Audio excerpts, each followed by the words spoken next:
হরে Krishna. Hello viewers, অনুরাধারাই কিচেনে আপনাদের সবাইকে স্বাগতম। চলে এলাম ডালের বড়া দিয়ে সজনে ডাঁটার নিরামিষ রেসিপি নিয়ে।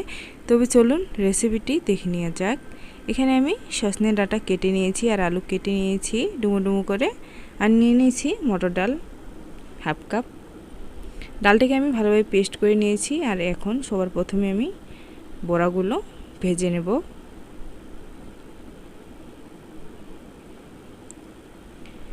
একটা একটা করে সবগুলো বড়া আমি দিয়ে দিব তেলের মধ্যে।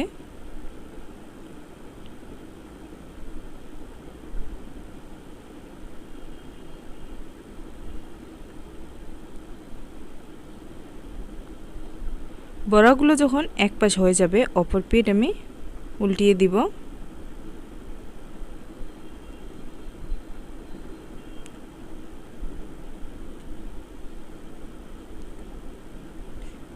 নেড়ে চেড়ে বড়াগুলো আমি লাল লাল করে ভেজে নিয়েছি। এখন একটা বাটিতে তুলে নিব।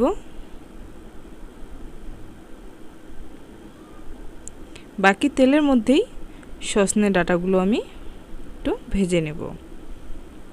দিয়ে দেব স্বাদ মতো লবণ, সামান্য পরিমাণে দিয়ে দেব হলুদ গুঁড়ো। নেড়ে চেড়ে সজনে ডাঁটাগুলো একটু লাল লাল করে ভেজে নেব। সজনে ডাঁটাগুলো আমি ভেজে নিয়েছি। একটা প্লেটে আমি তুলে নিব ডাঁটাগুলো।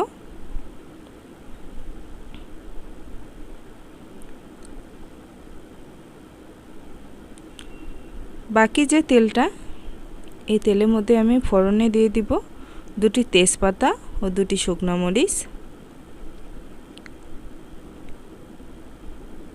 দিয়ে দিব 4টি এলাচ। 1 চিমটি পরিমাণে দিয়ে দিব হিং। হাফ চা চামচ দিয়ে দিব পাঁচফোড়ন। সব কিছু আমি ভালোভাবে নেড়ে চেড়ে দিব। আর দিয়ে দেব হাফ চা চামচ পরিমাণে আদা বাটা। আদা বাটা দেওয়ার পরে যখন একটা সুগন্ধ বের হবে, তখন আমি কেটে রাখা আলুগুলো দিয়ে দিব।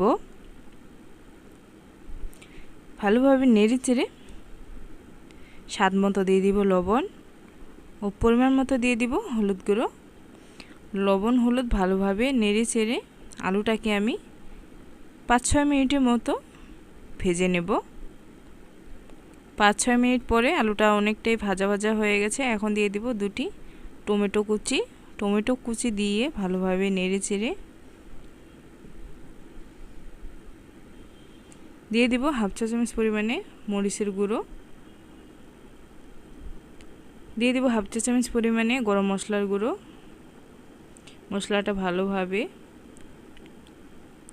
নেড়ে চেড়ে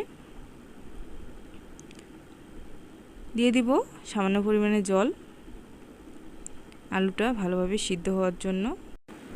আমি নেড়ে চেড়ে আলুটাকে ভালোভাবে কষিয়ে নিয়েছি। এখন আগে থেকে ভেজে রাখা সজনে ডাঁটাগুলোও দিয়ে দিব।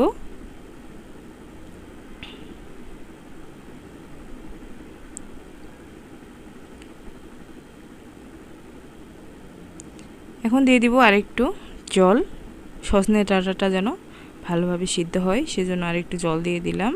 ঢাকনা দিয়ে দিব। প্রায় 6-7 মিনিট পরে জলটা আমি শুকিয়ে নিয়েছি।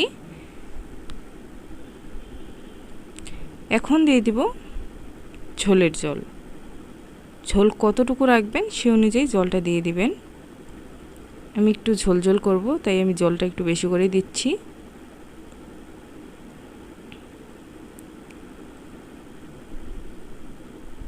আগে থেকে ভেজে রাখা ডালের বড়াগুলো আমি দিয়ে দিব।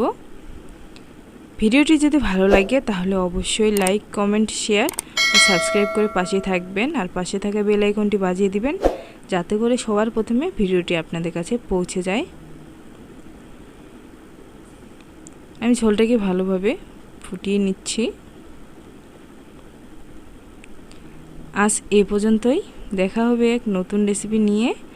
সে পর্যন্ত সবাই ভালো থাকবেন, সুস্থ থাকবেন। রাধে রাধে।